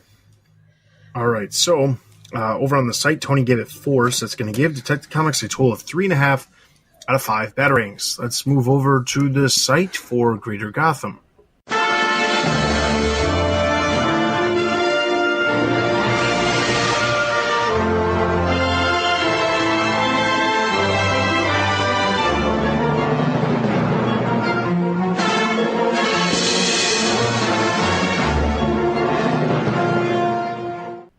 Starting off on February 20th, main TBU books, we already talked about Batman number 65. Nightwing number 57, Rick Grayson and Bay continue their relationship as the Joker's daughter decides to make a dramatic entrance into Bloodhaven politics. Issued by Dill, he gave it 3.5 out of 5. I'm going to give this one a neutral. Neutral. Sorry, this was Nightwing? Mm-hmm. No, still thumbs down. Catwoman number 8, Selena steals an object with curious properties and is promised that only trouble will come from it. This is read by Jerry. He gave it 3.5 out of 5. I'm going to give this one a neutral. Thumbs down. Sorry, Kitty. Yeah, thumbs down, because after the last issue, it's like, Penguin's here and he's going to tell Catwoman something, and then he doesn't tell Catwoman something the whole issue. So that was frustrating for me. No secondary TBU books. Main DC Universe books. Justice League number 18, Lex Luthor and Brainiac have a monologue off. This is by Corbin. He gave it 2 out of 5. I'm going to give this one a thumbs down. Abstain. Thumbs down. Teen Titans number 27, Kid Flash has dinner at Roundhouse's place. Red Arrow and Crush seek a way to deal with their anger, and Robin and Jin get to know each other better. This is by Dill. He gave it 4 out of 5. I'm going to give this one a thumbs up. Thumbs up. Neutral. No secondary DC Universe books. Moving over to February 27th, main TBU books, Detective Comics, we already talked about. Batgirl number 32. Cormorant tries to kill a mayoral candidate who has Jason Bard as her security chief. This is by Jerry. He gave it 3.5 out of 5. I'm going to give this one a thumbs up. Thumbs up. Neutral trending thumb up. Secondary TBU books, Batman Beyond, number 29. After kidnapping Robin, Joker sets the stage for a showdown with Bruce in the Batcave. Even in his old age, Bruce is able to hold his own until Joker has an apparent heart attack. This is by Bill. He gave it 3 out of 5. I'm going to give this one a neutral. Neutral. Abstain. Old Lady Harley, number 5. Harley and the gang come face to face with the Joker, only to discover that this reincarnated Joker is not the original Mr. J. This is by David. He gave it 4 out of 5. I'm going to give this one a neutral. 4 out of 5. Neutral. Neutral. Abstain. Main DC Universe books, The Flash number 65, which we already talked about, but Ian gave it 2.5 out of 5. Heroes in Crisis number 6. An examination of the psyche of some of the patients at Sanctuary, as well as more information about the tragic deaths is told. This is by Dill. He gave it 4.5 out of 5. I'm going to give this one a thumbs up. Thumbs up. And a question. Are we supposed to know who Narc is? Gnark? Well, I only know who he is because he was in Titans before Rebirth. Okay. Okay. I'm done. Thumbs up. Yeah. He's good. Secondary DC Universe books, Action Comics number 1008, Leviathan continues to be a focus in the series. Justice League Odyssey number 6, Jean-Paul Valley as Azrael appears as part of the team in the series. Silencer number 14, Talia al Ghul and the Leviathan organization continue to be focused on. The Terrifics number 13, Bizarro Batman from Earth 29, Batman from Earth 12, and Batman from Earth 19 all make brief cameos in the issue. And then finally, TBU trades and hardcovers over the past 2 weeks include Batgirl Year 1 Deluxe Edition hardcover, Superman Batman Volume 7 trade paperback, The DC Universe by Len Wein hardcover, Elseworlds Justice League Volume 3 trade paperback, Batman Shadow of the Bat Volume 4 trade paperback, Bombshells United Volume 3, Taps trade paperback. So it's everything that's released in the past 2 weeks. If we give a thumbs up, thumbs down, we have detailed reviews and synopsis of all of those issues over on the site. That being said, before we move into our listener Q&As, I want to take a brief moment to thank our supporters on Patreon. Thank you, Theodis, Robert, Donald, Stephanie, Brendan, Ian, Anthony, Arturo, Irwin, Captain America, Jay Dutton, Real No Deuces, and everybody at the lower tiers as well. We greatly appreciate your support.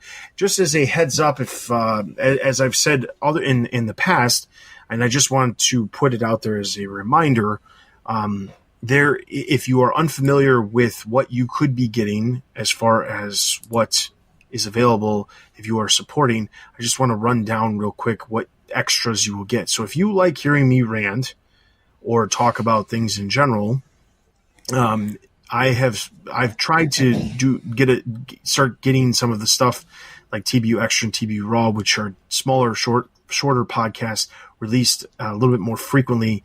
And in some cases, it's just me talking by myself about things, but that is the situation that I've basically been in, where I need to make sure that these get out a little bit quicker. Sometimes it's just easier for me to jump on and record something rather than trying to set it up with somebody else.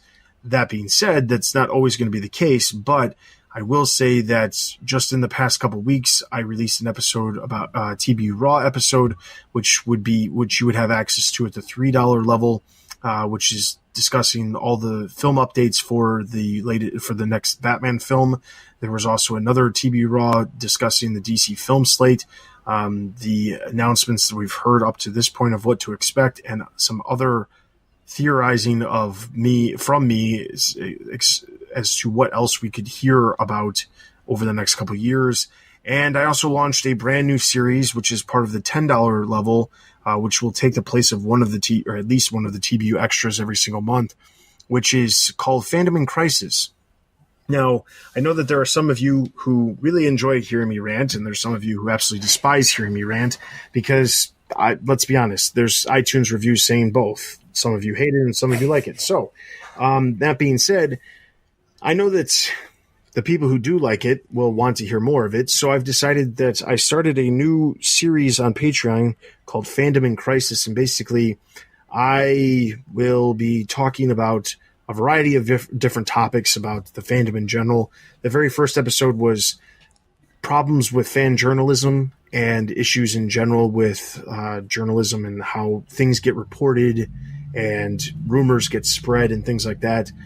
I have lots of other ideas. This isn't going to be just about Batman either. One of the ideas that we'll probably be releasing very soon here, probably within the next week, or even by the time you're listening to this, is the current controversy surrounding the Captain Marvel movie, about how there are a number of people who are basically saying the movie sucks and the movie hasn't even been out yet, and how there's an entire fandom of people who are berating the movie because of what it is and the fact that it's a female lead and things like that. So we're going to tackle a lot of different things. As a given situation, we could also, but like in the situation of Star Wars Last Jedi, how that movie got a lot of criticism and there was a lot of fan controversy around that. We would have potentially talked about the Snyder cut of Justice League if we were doing this at the time. Like, it's not necessarily specifically about Batman, but as issues within fandom as a whole. And these could be basically anything: Comicsgate, Gamersgate, all that stuff that's happened in the past relating to different groups of fans. That's what we will be discussing. So it'll mostly be me. I will be joined occasionally by other members of the TBU staff to talk about this stuff, because I think that it's worth talking about. And quite honestly, my wife can't stand me rattling off this stuff to her, so I'll rattle it off to a microphone instead. And hopefully you guys want to chip in $10 to hear me talk about this stuff. So that's what you can expect if you subscribe on our Patreon and you take a listen to these extra episodes. The Fandom in Crisis episode, it was an extra. I didn't think it was going to run as long as it did, but ended up being over 40 minutes long. So trust me, if you like the rants, there's extra content out there for you guys to enjoy. So support us if you like. If you don't like my rants, then you could still subscribe for some of the other stuff that's not me ranting. So yeah. That being said, I greatly appreciate the support of all of our current Patreons. If you are so inclined to support us, or if you're so inclined, I guess, to know who is supporting TBU, if you click on the Show Your Support for TBU, we actually list all of our Patreon supporters on our website as a public thank you to all of our supporters. So with that being said, if you are unable to support us with any sort of monetary donation every single month through Patreon, or a one-time donation through PayPal, we do offer merch for sale, and we do get proceeds from the merch sales. There's a link on the site for that. And also, if you have any special skills, web developing, graphic design, video editing, audio editing, if you are interested in writing news, writing original content, reviewing comics, reviewing other media pieces from, throughout the Batman universe, get in touch with me at tbu@thebatmanuniverse.net, or you can reach out to me directly on our Discord, which I strongly encourage you to join, because there's constantly conversations going on. But you can also directly talk with the three of us, as well as other staff from the Batman universe, and obviously hear from us a little bit more frequently, because we're on there all the time compared to you only hearing us every 2 weeks here on the cast. So that all being said, we do have some listener questions, and I want to get to them because some of them are really good and some of them are still good, just not as good as others. But I won't say which ones. So, oh dear.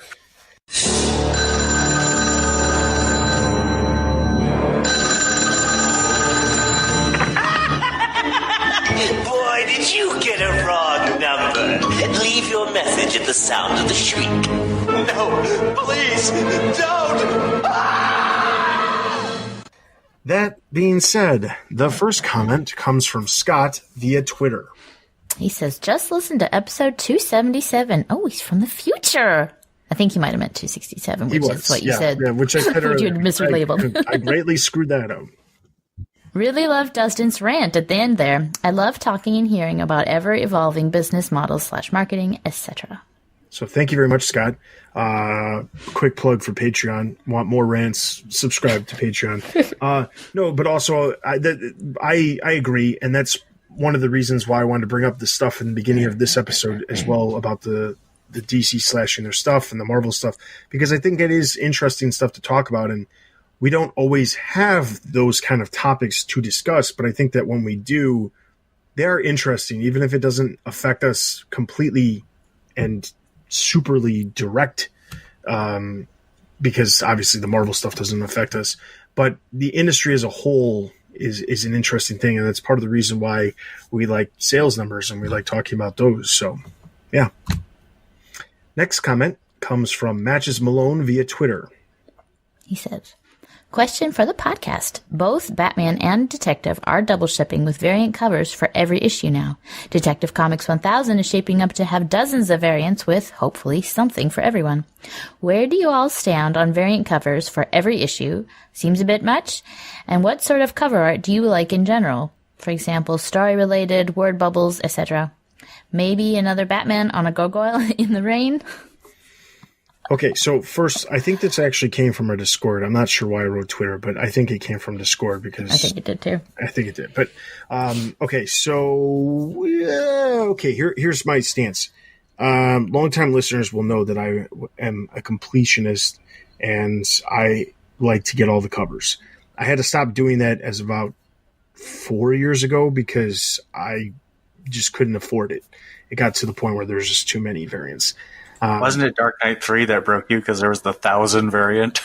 No, Batman Incorporated was the first one that broke me. And it's not that it broke me to the point where I stopped, but I kept trying to get the 1 in 100th covers, and I could not for the life of me find them. They were just so difficult to find. And when I would, and I obviously I could find them on eBay, but they were so freaking expensive. It was like, I can't do this.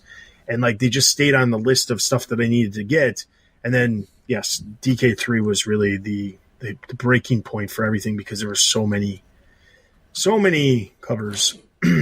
But yeah, but I can't do a whole book that's just covers for that book. Yeah, you could. I mean, the biggest thing is like I had so many variants. Like I was getting every variant for all the Bat books during the New 52. And then, but this was back when they just had like the variant cover months, the themed months. Like they had a magazine one, they had a Lego one. Those covers were cool. Darwin Cook one was the best. They had a lot of really cool variant covers. But ultimately, what it came down to was like I was spending, and to be clear, I've said this before. I only buy Batman specific books, like the Bat Family books. I don't buy those DC Universe books that we review on the site. I specifically stick to the Bat books and the Bat miniseries and that stuff, but anything that's Bat Family, not the team books. I don't purchase the team books. But the thing is that those still, I was spending like close to $150 a month on variant covers and all of just the Bat Family books. It was just a ridiculous amount of stuff. And now, even with, starting at Rebirth, all the issues were they hypothetically stayed, some of them stayed lower priced for a little while at least. And then now everything's at least $4 an issue. And you're talking to get just the 2 covers every single month. You're talking about spending $8. It just gets too expensive. And like, to be honest, I'd rather be putting my money towards some other things that I would like to collect. I have a massive Lego collection, and I'd rather be spending my money on the Lego collection, even though it's the same thing as a variant cover. It stays perfectly sealed and never touched. So but that's me. But I will say that, how do I stand on variant covers for every issue? I am okay with it as long as they are like a 1-for-1 type variant cover, meaning you go to the comic shop and you can get either the variant or you can get the normal cover, but it's the same price. When it gets to the point where like there's the 1 in 10s, the 1 in 25s, the 1 in 100, and the 1 in 250s, in the case of some idiotic people's ideas, the 1 in 1,000 issues, those are horrible.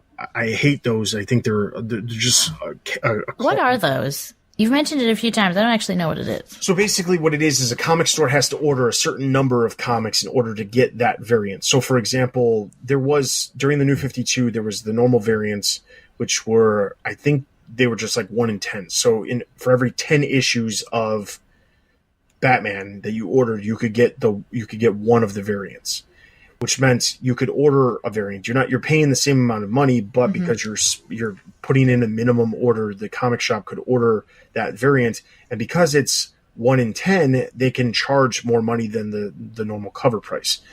The 1 in 25s was really I think that I have a couple of 1 in 50s, but those weren't very common.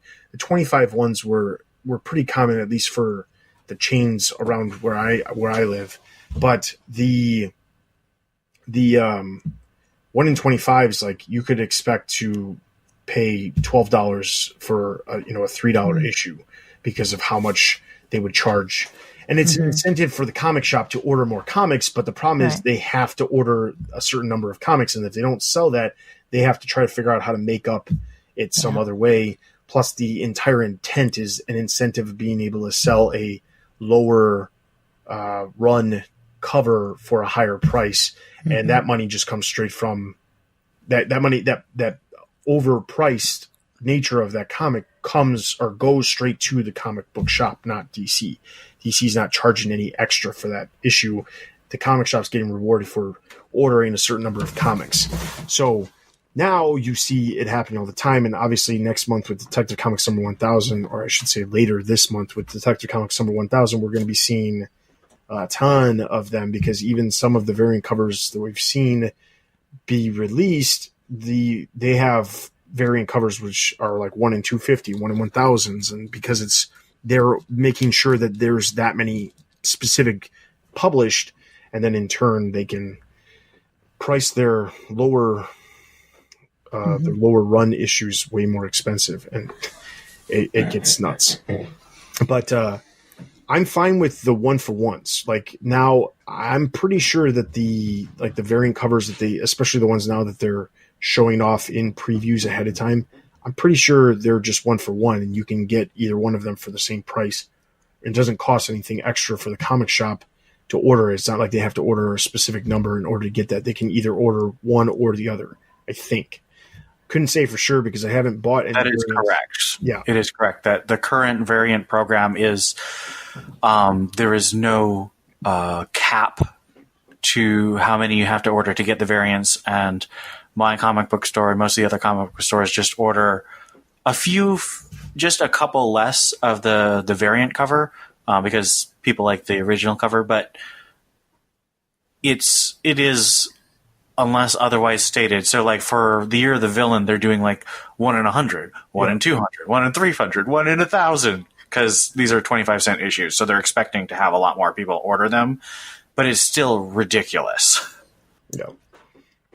So that being said, I actually really like having two options because, like they've gotten some really good artists to do the variants. I mean, obviously the big example is Art Germ for Supergirl and Catwoman. Like Art Germ's covers are an incentive to buy the book, but I'd say there's a lot of other incentives. Like Francisco Mattina, he's done a lot of really good variant covers for Batman and Joshua Middleton.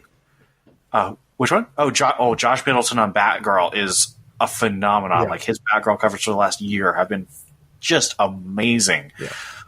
Oh man. And so like these variants have really been a place to just showcase some really cool art. Mark Brooks on Detective Comics has also done some really great stuff. I'm looking forward to like this 2-page spread over like 103 and 104, 1003 and 1004 as like this Bat Family spread. So I am all in favor of giving some extra art a place to be, you know, and I agree completely with what Dustin said. As long as it's not like twisting a comic shop's arm into buying comics that they don't really want just to get the variants. Yeah. I'm a bad Batman fan, and I just buy the trades. So I end up with all the covers because they put all the covers in the trades. That is the way to go if you want to save money and get all the covers. But when I do buy a special issue, like I went and I bought, Catwoman 1 and Batman 50, and I did kind of have just the dregs to pick from by the time I got there. But anything with outwear bubbles is fine.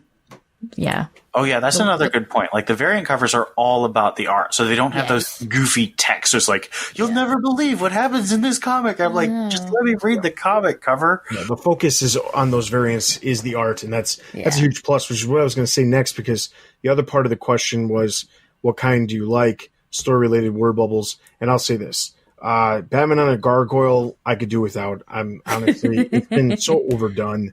But the thing I cannot stand, which seems to be this like weird, ridiculous trend right now, is the word bubbles of the characters on the cover saying something so stupid. Hokey. Yeah, hokey, exactly. Like You'll never get away with this, Joker.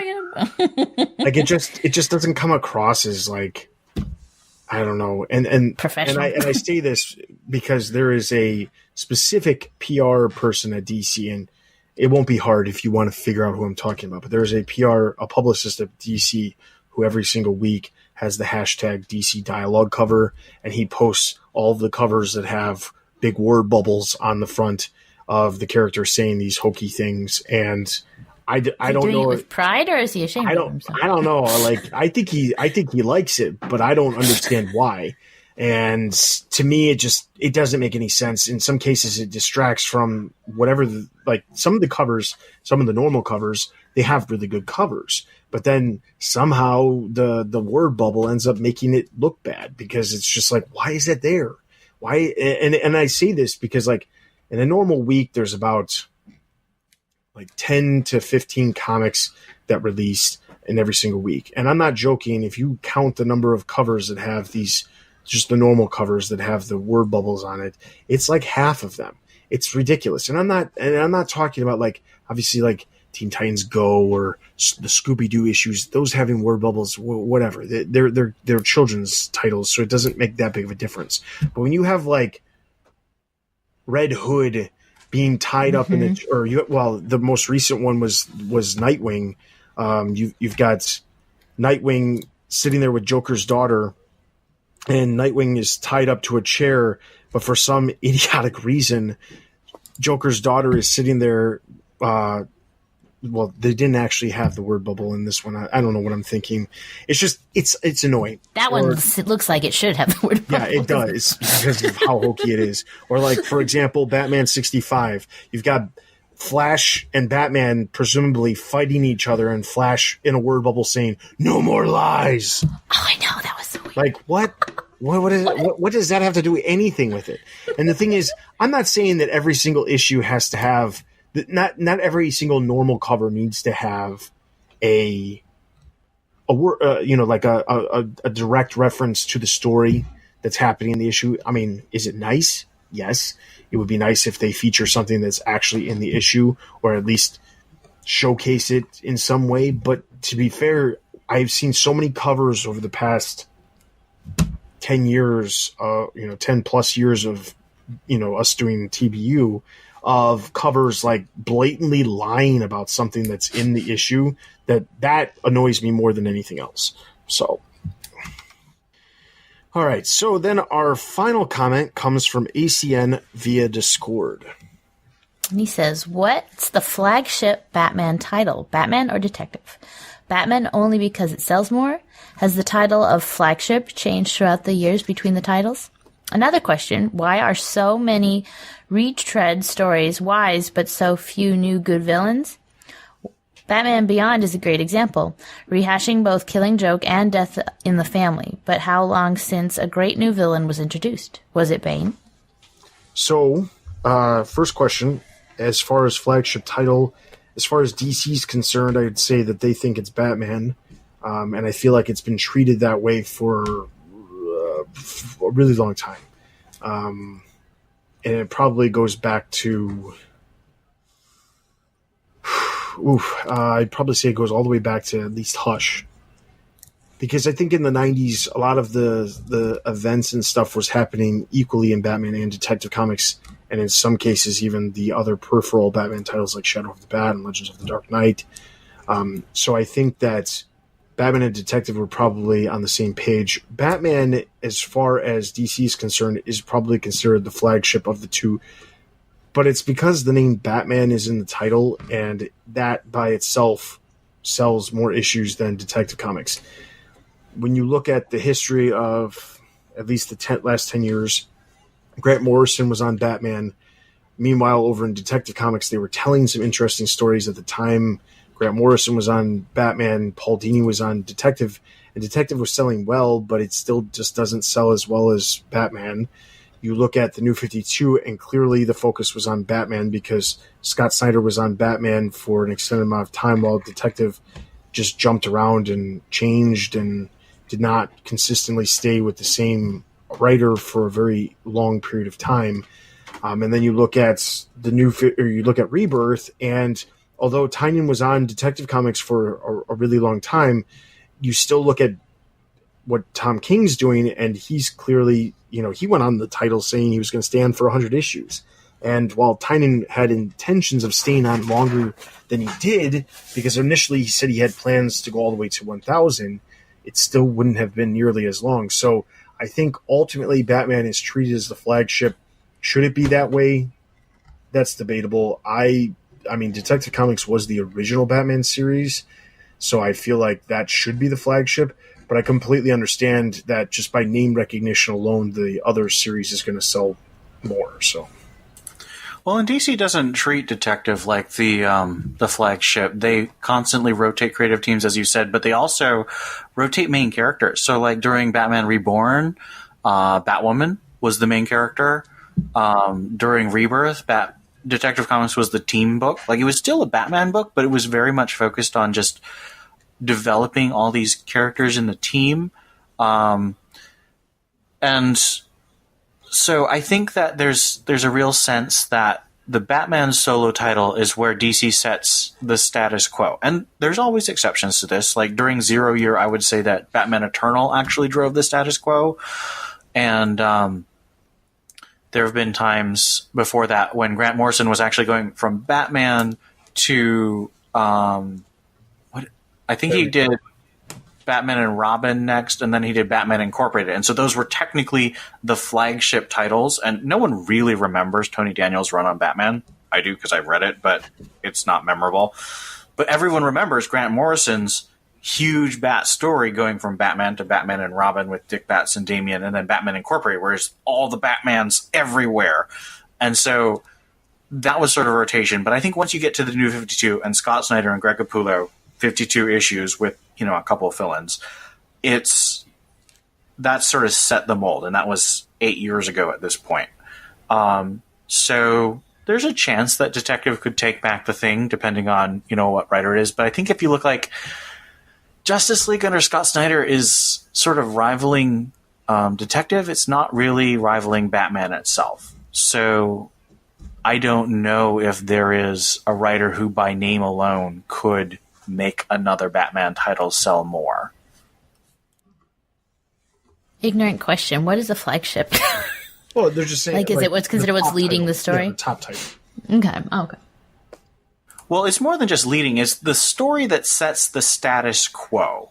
Yeah, so right now, Tom King's Batman is sort of setting the status quo for Batman. When people ask what's going on with Batman, they don't say, oh, he's in a simulator going through his trainers, or, oh, he's in the Justice League in a full-body cast. They say, oh, Batman is dealing with Bane and Catwoman, because Tom King is setting the status quo. Yeah. Okay. Yeah. So the other question is, why are there so many retreads story-wise, but so few new good villains? Well, that's because, that just comes down to creators not having super original ideas, and not to say that all of them don't have original ideas. There's plenty of original ideas. Scott Snyder proved that there's lots of ideas that could be there. As far as great new villains, I would say the Court of Owls was up there as far as, a good set of villains that people really enjoyed that still carried through. Unfortunately, some of it was kind of left aside because, as we've seen throughout the history of a lot of characters, unless you have a creator who's like super invested in making something really, really work and really, really stick, it doesn't. Well, and even then, sometimes, like if you look at Bane, which is one of the big success films, Bane kind of got overused. I think Chuck Dixon tended to use him too much in the later 90s and sort of diluted how scary he was, so that by the time you got to No Man's Land, he wasn't nearly the big guy, and he wasn't the big bad of the No Man's Land storyline. So even the good villains will get overused. Hush got overused way too quickly. Like, they just did really dumb stories and I think after the first one. I think the reason that ends up happening is because, and this is a trend that that we've talked about before, but when a character comes around that gets a lot of popularity very quickly, DC tries to, like, not force down our throats, but force down our throats, Cash in. cash in on the idea that this character, had some popularity.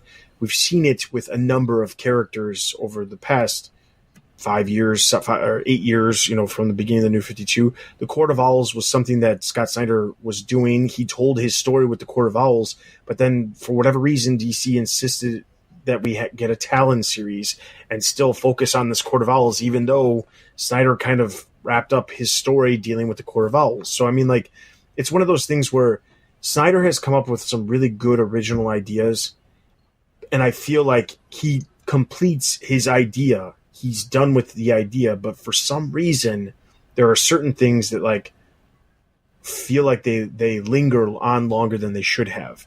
Did we need to get a Talon series, a Talon ongoing series? No, we definitely did not. Did Lincoln March need to keep coming back and doing stupid stuff? No, he did not. He did not. Yeah, exactly. So, I mean, like, it's one of those things where, and honestly, you could say the same thing about Harper Row. I mean, and obviously Snyder had a different plan for that character, just like he had a different plan for Duke Thomas. Like, he had a specific plan for these characters. But it's one of those things where it's like borderline. Some of the characters that have been created, and obviously this isn't villains like the question that was posed to us asks, but the idea that a creator has an idea for a character is, if they don't have, like, a full-fledged idea of, like, developing the character, making the character, well-liked or at least popular enough for people to appreciate long-term, and then coming back to the character multiple times throughout their run, then what's really the point? In a lot of cases, like we were just talking about Gotham Girl earlier, a lot of cases these characters feel like they're around. The creators have them for a specific purpose, but then when they're done with that purpose, they just leave them by the wayside, and that's happened with Harper Row. I mean, to be completely fair, and I know I've complained about Harper Row a ton, but I just keep going back to this because it's the same thing. Like, Harper Row, and I've said in the past that she was shoved down our throats, and she wasn't until, in my opinion, Eternal came around. But the thing is, like, she was introduced. We didn't see her for a while. She came back. It was kind of like, well, here's this character. We're going to come back to it. We're going to come back to it. We're going to come back to it. And Duke Thomas was the same way. He was present for a specific story, but then somehow he just kind of, like, stuck around. And it was like, well, we could do this. But the idea of, can we make this character a sidekick full time? Sure. But the person who created the character in the first place isn't the one to pick it up and to carry the ball down the court in order to make that happen. So that character ends up falling apart and not being really used. And obviously Duke Thomas could end up being used more or better during Batman and the Outsiders. And it feels like it's been forever, because it has, that Duke Thomas has really appeared, because outside of Brian Hill's Detective Comics story appearing shortly there, and outside of the Batman Signal story that, let's be honest, was a long time ago as far as how long it's been since we've seen these characters, 6 months spaced out between some of these characters, but then still trying to make us believe that these characters are relevant and important to the universe, yet nobody who's on one of the main books is touching them. That's a problem. And that's the biggest thing. So when you look at villains that have been introduced, there's been other ones like Professor Pig, Grant Morrison created a while back. That character's popped up in plenty of different, stories since Grant Morrison had that character show up in his run. We've had him also obviously pop up in a cartoon since then. We've had him pop up in Gotham, the television series. So, I mean, like, there's other Court of Owls popped up in Gotham. There's lots of characters that have popped up, but it's more of like, can they continue to exist? And when you look at certain things, you can tell flat out whether or not it's going to be successful or not. And I'll be honest, Scott Snyder, I think, did a lot of really interesting things with the Batman comics, but ultimately, I don't know that his legacy on the Batman comics is anything outside of Court of Owls. And that's not to say anything against him or what he's done, but like I think that's probably what he's going to be best known for is that Court of Owls storyline and maybe some of the Joker stuff. But I feel like a lot of that Joker stuff that he introduced is kind of ignored now. So really, the Court of Owls is going to be his lasting thing. Like in some cases, Chuck Dixon's probably best known for Bane. So yeah, and it's not bad to be known for creating a really great storyline and then doing just regular storylines. I mean, how many Batman writers? What did Doug Munch, like, what's his thing? Even a great writer like, what's his name? Greg Rucka and the other guy who wrote Batman at the same time, Ed Brubaker. Like, what is their legacy? It's sort of Bruce Wayne Murderer, but that I love that story, but very few people love it as much as I do. So, like, a lot of great writers don't have a legacy on Batman like Court of Owls or Bane. So the fact that Scott Snyder has that legacy is good. And I don't even know what Tom King's legacy is going to be because, like, you could say 100 issues, but, like, so what? He hasn't really created a character that's going to have a lasting impact. Maybe it'll be Catwoman and Batman, but, I mean, Jim Lee and Jeff Loeb have already done a great Batman Catwoman legacy story in Hush, and so it's rough. I mean, because you're writing, in Tom King's case, twice a month. Like, you're writing so quickly that you gotta just come up with as good a story as you can every 2 weeks and push them out. And if you're a good enough writer, you can tell a bigger story. But it's a mass media monthly or bi-monthly story. There's not a lot of stuff. I mean, and when he's asking about, like, retreading stories, like, your options are creating something that no one's going to care about, creating something one of a kind once every 5-10 years that's going to make an impact in everyone's life, and you just never know what that's going to be. I've been doing the numbers lately, and I've actually went back a few months, and a lot of, like, miniseries and maxi series is just instantly decline in readership. And then you've got White Knight, which not only stayed steady, but actually increased in readership as it went. And that was, like, looking at all the other miniseries that are out there, that's, like, unheard of almost. So to catch on to something that is brand new and amazing and everyone likes and will spend money on, it's pretty rare. And so then, the other option is, well, let's do something safe and do something very similar that someone else has done and just do that again because we know that worked the first time. So that's why you've got Batman Beyond right now doing some really weird stuff.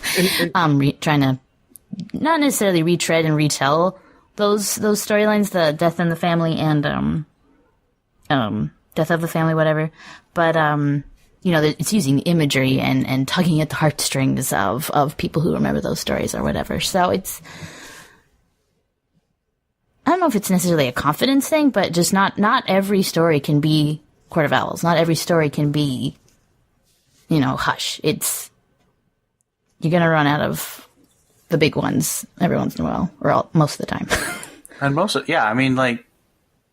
I think that as long as you make people have a good time with your issue, that's what you should strive for at the least. And one of the reasons we were so frustrated with the price is that we didn't have as good a time with those just because of a pure craft level. I don't think that they were as well written as what Tom King's doing. Like, I am really excited to get back to Tom King's dream sequence. And I never thought I'd say that because I don't normally like dream sequence and we have way too many of them right now. But Tom King's really delving into Batman's psyche, and there's a lot of emotions going on. And so I'm excited to see that. And as dream sequences, these probably aren't going to have a huge impact on what's going on going forward, but I have a good time reading those every 2 weeks. So I think that's what you should strive for. And if you're able, just because you have like a flash of inspiration or whatever, to get that really key creation that impacts the legacy of Batman going forward, then I think it's more luck than ability to get that.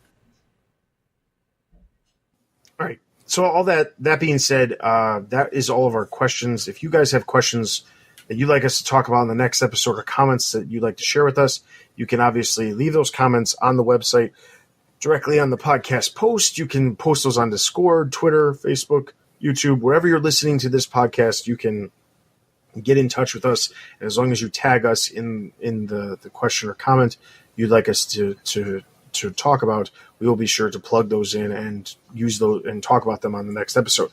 With that being said, I do want to encourage everybody to check out the website. We do have news posted related to movies, television, video games, comics, or merchandise, and of course the comics as well. There's also original content. As you're listening to this, we're trying to have at least one original content per week. As Ian mentioned earlier, we do have Donovan posted up a new article talking about death in Batman comics and what it actually means. There's a couple of other articles. Stella's got an article that's going to be actually, as you're listening to this, will be out. It's The Hero's Journey of Batgirl. So you can check out that. We were working on trying to get more original content up on the site to kind of offset the fact that we don't have as many comics that we're reviewing. So a lot of our staff is working on ideas of new content and original content and things like that to publish. Also, in the last couple of weeks, there was a new article series that we're going to start, which is going to be different staff members talking about why we work at TBU and why we write about Batman. And Tony posted the very first one, so you can take a look at that. That's over on the website as well. Outside of that, there's obviously new episodes of pretty much every podcast that we offer. There's new episodes of Bat Books for Beginners. The last episode that's released focused on Batman Hush Money, which was a story from Batman Streets of Gotham, as well as the Faces of Evil story or tie-ins from Detective and Batman. There's also new episodes of Everyone Loves Young Justice, Everyone Loves the Drake, Back with the Oracle, Bat Fans, and there's our newest show, Batman Books, The Dark Knight in Prose. There's new episodes for that show as well. So literally, there's all kinds of stuff. Gotham Chronicles also back because the final season of Gotham's wrapping up.